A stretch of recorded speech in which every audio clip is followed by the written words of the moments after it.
Sebelum mulai, yuk dukung dakwah dengan like, subscribe, dan nyalakan notifikasi. Jazakumullahu khairan katsira.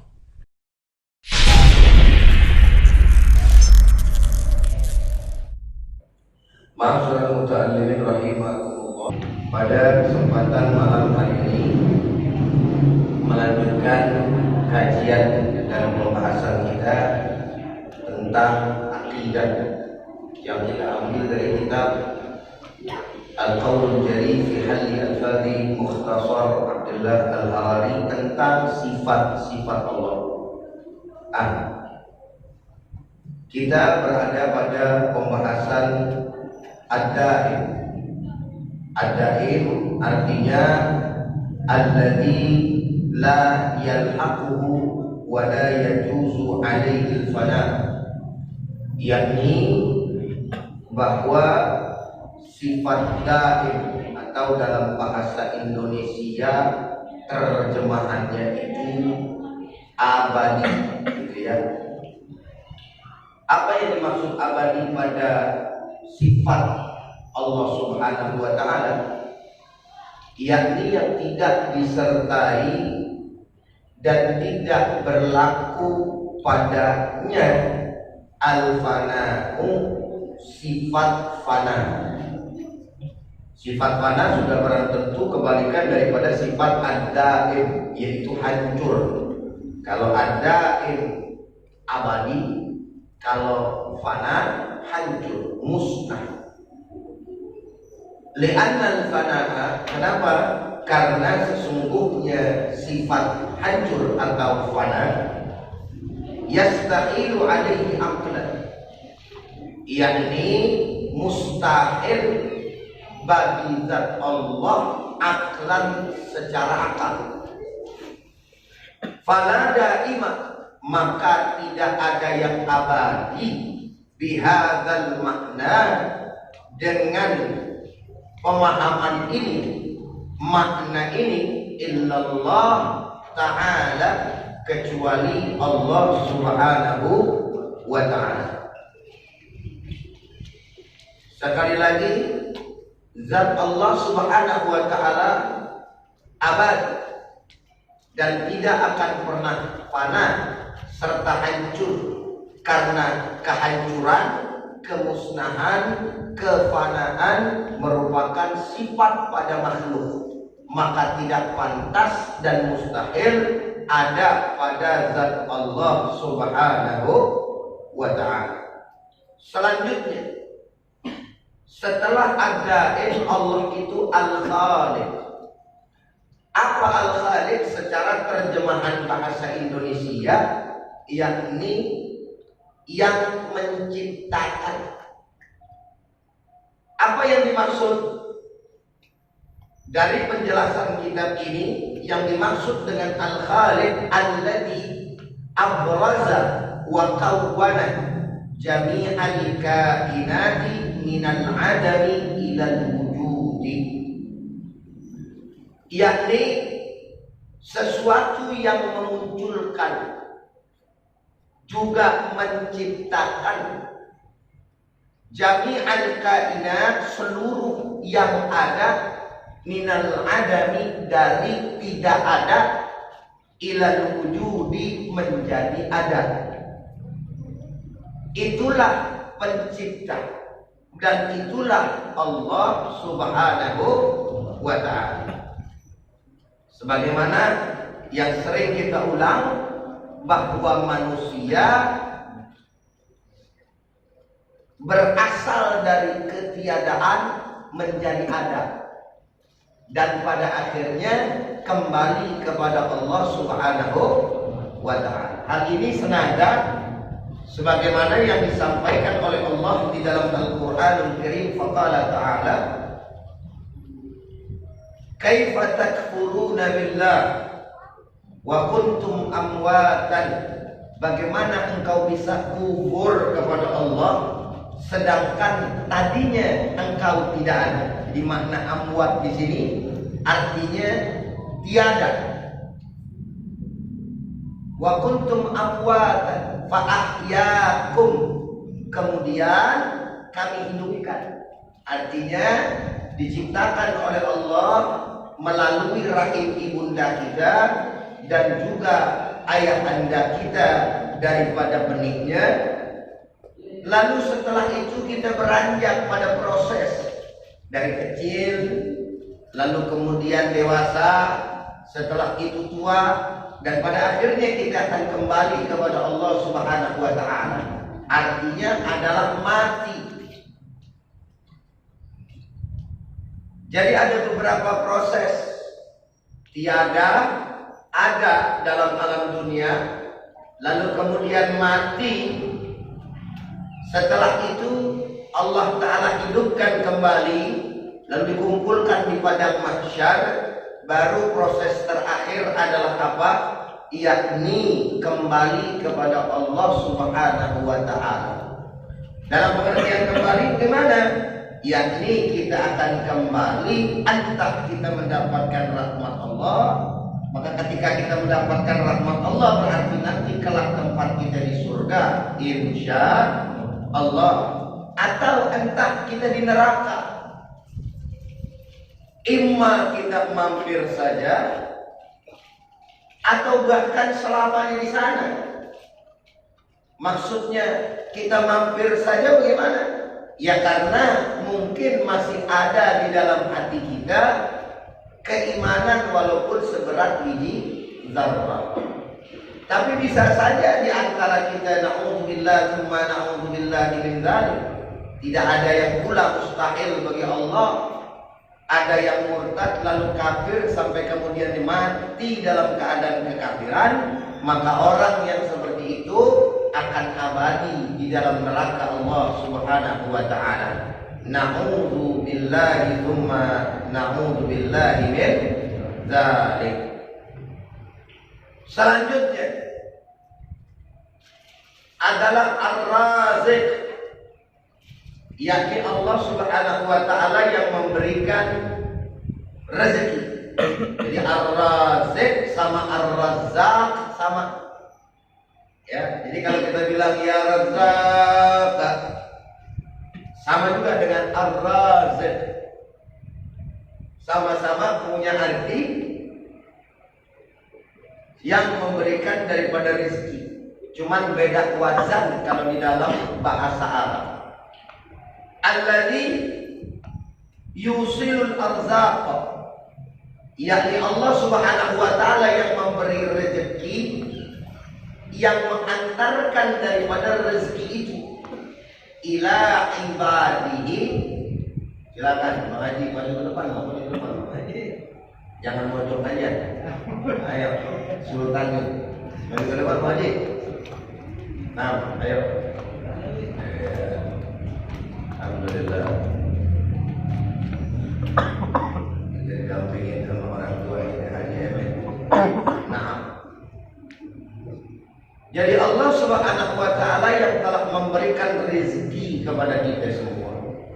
Sedangkan manusia hanyalah menjadi perantara. Maka dalam memahami daripada rezeki yang diberikan oleh Allah Subhanahu wa Ta'ala, ketahuilah bahwa rezeki kita ini sudah tercatat di Lauhil Mahfuz tentang bagian kita. Maka manusia hanya cukup berusaha, tapi tidak boleh kemudian menyerah dan membiarkan takdirnya tanpa ada kasab atau usaha.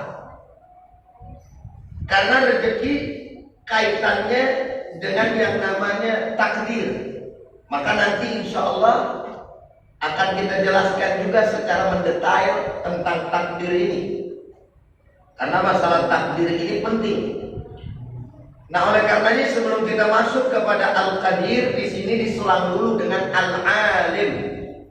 Al-Alim maksudnya bahwa Allah Subhanahu wa Ta'ala itu maha mengetahui. al-muttasifu bisifatil ilmi, yang disifati dengan sifat ilmu, al-azali, yang tidak bermula, al-abadi, yang abadi, alladzi la yataghayyaru wa la yazidu wa la yanqusu wa la yatajaddadu. Dan yang perlu sama kita ketahui bahwa ilmu pada zat Allah tidaklah berubah, wala yazidu, enggak pernah bertambah, wala yanqusu, enggak juga berkurang, wala yatajaddadu, tidak juga mengalami pembaharuan. Kalau kita punya ilmu dari enggak punya menjadi punya, betul apa enggak? Pada saat kita punya ilmu pun, ilmu kita mengalami yatajaddad, pembaharuan. Ini hari ilmu kita baru sampai A, besok ilmu kita bertambah menjadi B, dan seterusnya dan seterusnya. Dan kemudian bisa juga ilmu kita berkurang. Makanya jelas kalau kata Allah Subhanahu wa taala di dalam Al-Qur'an, wa ma utitum minal ilmi illa qalila, dan tidaklah aku utus dan tidaklah aku berikan kepada kalian berupa ilmu kecuali sedikit. Lagi ngajar aja model macam kayak begini, ilmu dari otak, tahu-tahu ketika ngomong lupa. Kenapa? Itu bukti bahwa yang namanya ilmu makhluk bisa berkurang, bisa lupa. Walaupun memang para ulama yang saleh, yang betul-betul menjaga keilmuannya, insya Allah akan terhindar daripada penyakit pikun. Tapi dengan catatan diamalkan dengan baik, diajarkan terus-menerus. Tapi kalaupun punya ilmu, namun tidak diamalin, dia terkena juga penyakit pikun. Makanya kita lihat yang namanya almarhum Mbah Maimun Zubair. Itu Mbah Maimun Zubair ilmunya udah berapa, umurnya udah berapa tuh kemarin? Sampai ada, sampai Bang. Subhanallah. Meninggal dan dikuburkan di Mekah. Sungguh pun demikian, yang namanya manusia ada sifat lupanya. Sedangkan Allah Subhanahu wa taala tidak ada hal yang sedemikian rupa bagi sifat ilmunya. Fahuwa ta'ala alimun. Gitu. Maka dikatakan bahwa Allah itu maha mengetahui, artinya berilmu. La kal ulama, tidak seperti ilmunya ulama. Lianna ilmahu qadimun, karena yang namanya ilmu Allah Ta'ala itu tidaklah bermula. Wa ilma ghairihi hadithun, sedangkan ilmu Allah Subhanahu wa taala hadith, ilmu kita adalah hadithun, yakni baru mengalami daripada perubahan. Nah, kita ulang saudara jamaah sekalian yang sama dirahmati dan dimuliakan oleh Allah Subhanahu wa taala. Jadi ada ad-daim, yakni abadi bagi sifat Allah, yang tidak terkena padanya sifat fana atau kehancuran. Lalu kemudian yang kedua adalah al-khaliq, yakni maha pencipta. Selanjutnya juga ar-razik, maha pemberi rizki. Dan yang keempat adalah al-alim, yakni maha mengetahui. Dan yang terakhir pada pembahasan kita pada kesempatan malam hari ini yang sedikit lebih panjang adalah al-qadir. Apa artinya al-qadir? Al-qadir al-muttasifu bil qudratin tamati, bil qudratin tamah. Jadi sifat al-qadir artinya adalah maha berkuasa. Ya lagi arti al-qadir apa? Maha berkuasa. Jadi kata takdir merupakan bagian dari kekuasaan Allah Subhanahu wa ta'ala. Al-muttasifu bil qudrati, yakni yang bersifat kuasa at-tammati, yang kekuasaannya itu sempurna. Wa qudratullahi sifatun azaliyatun, dan lagi-lagi mesti sama kita tahu bahwa sifat maha kuasanya Allah adalah merupakan sifat yang azali, artinya sifat yang tidak bermula, abadiyatun, abadi, yu'athirullahu biha, dan memberikan pengaruh Allah subhanahu wa ta'ala biha, dengan sifatnya itu, fil mumkinati, pada hal-hal yang mungkinat atau hal-hal yang mungkin, ai fi kulli ma yajuzu fil aqli. Apa itu yang mungkin? Perhatiin baik-baik. Perkara yang mungkinat, perkara yang diterima oleh akal, ya, akan apa? Yajuzu fil aqli wujuduhu, yakni diterima oleh akal keberadaannya, taratan kadangkala, wa adamuhu, dan juga ketiadaannya, taratan ukhra kadangkala pula. Fabiha, maka dengan pemahaman yang seperti ini, yujadu wa yuqdamu, maka diadakan dan ditiadakan. Allah itu maha, Assalamualaikum, Allah itu maha kuasa, betul nggak? Ini perlu sama kita yakini, tetapi harus ada catatan buat kita. Makna al-qadir, Allah itu bersifat dengan sifat kuasa yang sempurna dan merupakan sifat yang azali. Sekali lagi, yang dimaksud dengan sifat azali adalah sifat yakni tidak bermula dan abadi, yakni selamanya. Namun sifat kuasa Allah, perhatikan baik-baik supaya tidak salah paham dan tidak terjebak kepada pertanyaan-pertanyaan yang merusak akidah. Garis bawah ini, sifat kuasanya Allah berkaitan dengan segala sesuatu yang mungkinan. Apa itu perkara mungkinat? Lalu dijelaskan kembali, yakni setiap yang diterima oleh akal keberadaannya, dan akal juga menerima ketiadaannya. Bisa dipahami belum? Ini ada nggak? Ada. Akal nerima nggak kalau sorban warna hijau dengan berkelir-kelir model macam kayak begini? Ada. Akal nerima nggak? Ketika dia tidak ada, akal juga nerima nggak? Ketika dia tidak ada nih, aneh nggak pakai ini, diterima nggak mata? Assalamualaikum. Perhatian baik-baik. Segala perkara yang mumkinan. Apa yang dimaksud dengan mumkinan?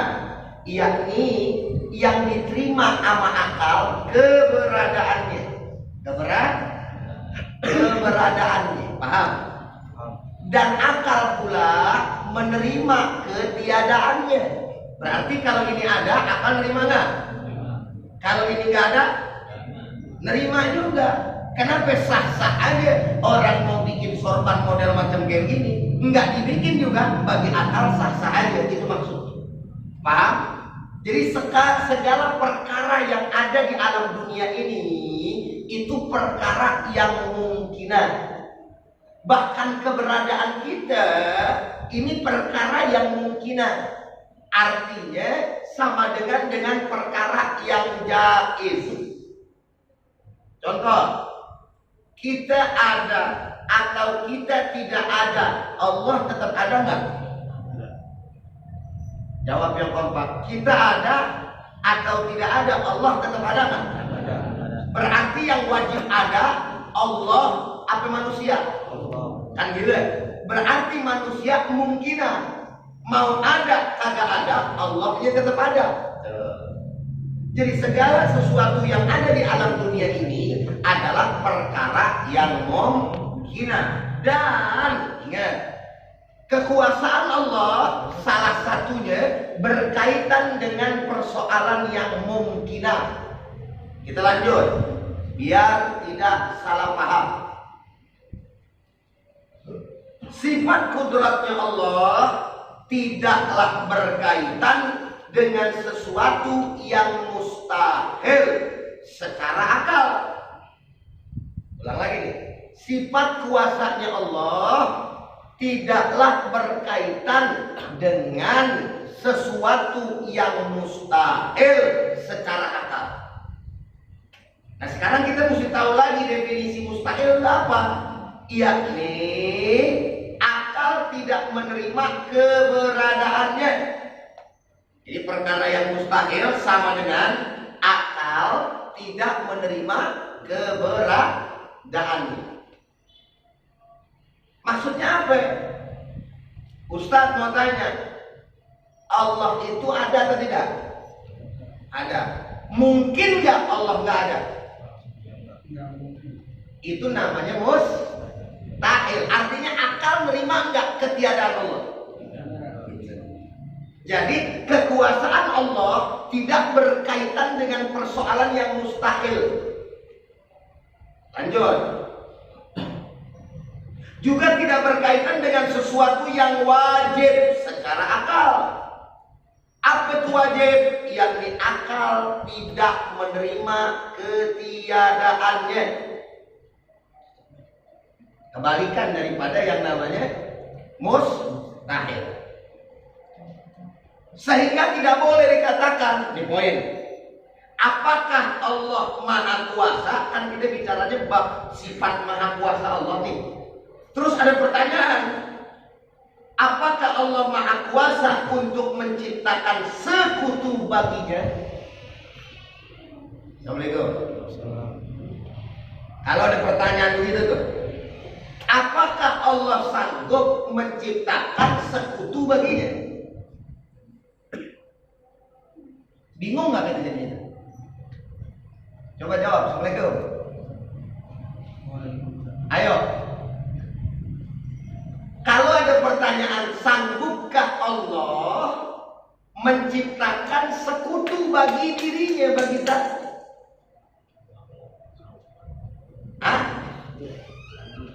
Bagaimana jawabnya? Enggak bisa kita bilang sanggup. Enggak bisa juga kita bilang enggak sanggup. Ini dia maksudnya. Kenapa? Karena sesuatu itu tadi mustahil. Allah itu punya sekutu enggak? Assalamualaikum. Pelan-pelan nih, perhatiin baik-baik ya, supaya kagak jadi stres belajar tauhid. Ntar stres lagi yang ada. Allah Ta'ala Maha berkuasa. Ini maksudnya makanya. Kekuasaannya itu berkaitan dengan hal yang mungkinah, bukan pada hal yang wajib atau yang mustahil. Ketika ditanyakan apakah Allah Subhanahu wa Ta'ala mampu menciptakan sekutu bagi zatnya, bukan persoalan Allah sanggup tidak sanggup. Ini persoalan sesuatu yang mustahil. Paham gak ini maksudnya?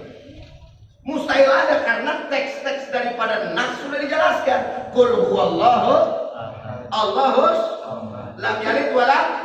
Mana mungkin kemudian Allah menciptakan? Jadi pertanyaan itu nggak pantas keluar dalam bab persoalan apakah kuasa atau tidaknya Allah. Kenapa? Karena itu tidak mungkin. Paham nggak kira-kira?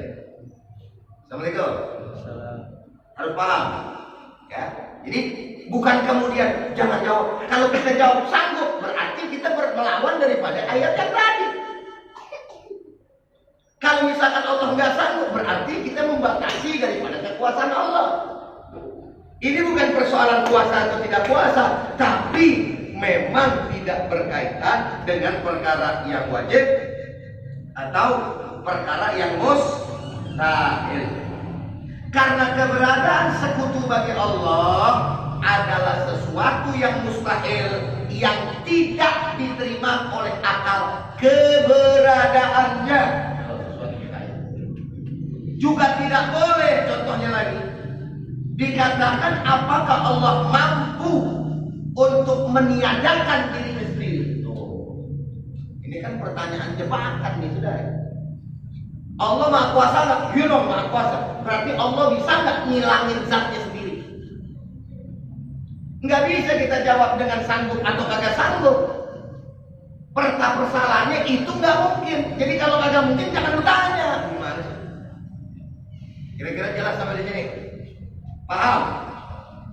Mustahil apa enggak? Allah itu nggak ada. Assalamualaikum. Mustahil nggak Allah nggak ada? Wajib nggak Allah ada? Udah kelar.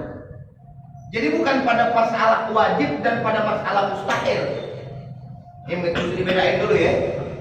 Wajib di dalam ilmu tauhid berbeda dengan wajib dalam ilmu fikih. Beda ini. Kalau ilmu fikih wajib itu ente kerjain dapat pahala, ditinggalin dapat dosa. Itu definisi wajib dalam disiplin ilmu fikih. Kalau disiplin ilmu tauhid yang namanya wajib yaitu perkara yang tadi itu akal menerima keberadaannya. Akal menerima keberadaannya itu wajib. Kan ada 3 hukum nih di dalam yang namanya tauhid, akidah, wajib, mustahil, jaiz. Udah 3 doang. Nah, jaiz masuk dalam kerangka mungkinan. Kekuasaan Allah masuknya dalam perkara yang jaiz, bukan perkara yang wajib atau yang mustahil. Itulah maksudnya. Bukan berarti Allah tidak sanggup atau nggak sanggup, bukan. Tapi persoalannya itu memang tidak mungkin terjadi. Kira-kira jelas sampai di sini?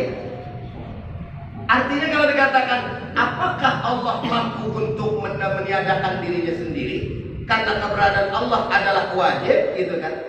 Akal tidak menerima ketiadaannya. Jadi pertanyaan yang sedemikian rupa tidaklah tepat, bahkan jauh daripada pantas untuk diajukan. Loh kenapa? Karena keberadaan Allah wajib, sehingga mustahil Allah itu tidak ada. Kedua pertanyaan tersebut tidak boleh dijawab dengan ungkapan Allah tidak mampu atau Allah tidak kuasa. Karena jawaban ini catatan Ustaz sendiri, terdapat penisbatan sifat lemah pada zat Allah. Juga tidak boleh dijawab Allah Maha Kuasa menciptakan sekutu baginya atau Allah Maha Kuasa meniadakan zatnya sendiri. Karena jawaban tersebut menjadikan yang mustahil dan yang wajib sebagai sesuatu yang jaiz.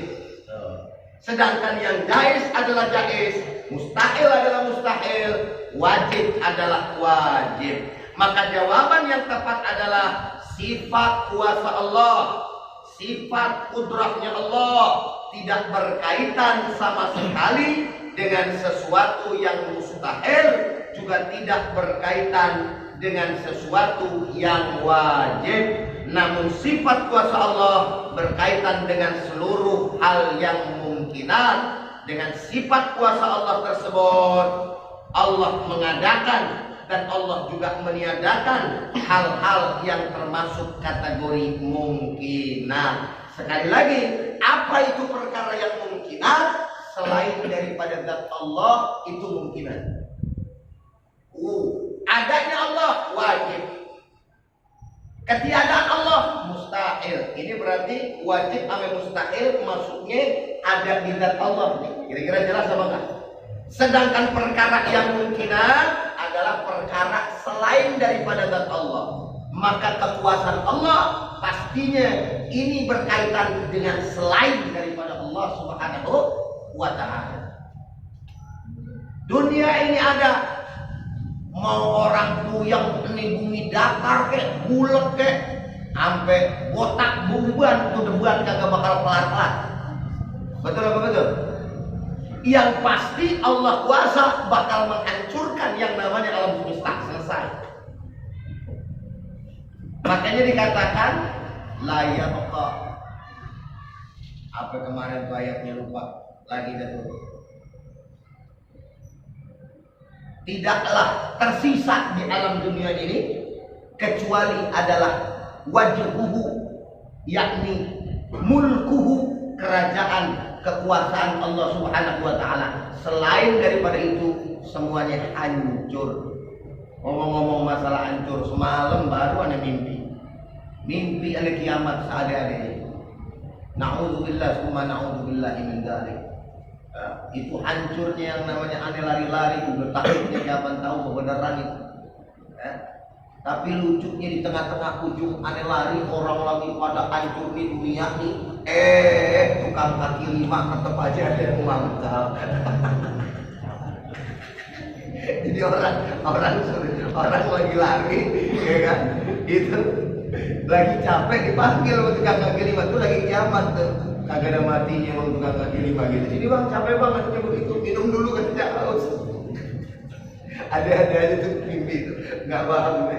Ya. Tapi seremnya sangat luar biasa. Bingung, padahal di sini udah hancur nih di jalanan doang nih. Dan tukang kaki lima di sini di pinggir jalan. Tukang dulu bang, minum dulu bang, mau makan dulu capek nyelarin gitu. Udah kayak apa tahu. Masya Allah, tabarakallah. Jadi semuanya bakal hancur dan Allah Maha berkuasa atas segala sesuatu. Sekali lagi yang berkaitan dengan hal-hal yang mungkinat, yaitu perkara yang diterima akal keberadaannya dan ketiadaannya juga diterima sama akal. Kira-kira sampai di sini jelas atau jelas? Paham apa paham? Ngerti apa ngerti? Alhamdulillahirabbil alamin. Wallahu a'lam bishawab. Al-fa'alul lima yurid. Nanti akan kita sambung pada kesempatan minggu yang akan datang. Ya Rabbana ta'arrafna bi annana ta'arrafna wa annana azrafna ala laqwa ashrafna fatub alayna taubatan silli kulli hawba wastur lana al-awrati wa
asyhadu an la ilaha illa anta astaghfiruka wa atubu ilaik adada khalqik wa ridha nafsik wa zinata arsyik wa midada kalimatih. Demikian kurang lebihnya Al-Fakir, mohon maaf saya nggak bisa tanya jawab dulu karena memang saya sedang ditunggu di daerah Menteng oleh sahabat saya dari Kalimantan ya di hotelnya, dan habis itu saya langsung menuju ke pondok pesantren saya di Lebak, Banten untuk kita tinjau dan kita lihat progres pembangunannya sampai mana. Alhamdulillah sekali lagi Allah wa iyyakum ajma'in. Wassalamualaikum warahmatullahi wabarakatuh. Waalaikumsalam warahmatullahi wabarakatuh.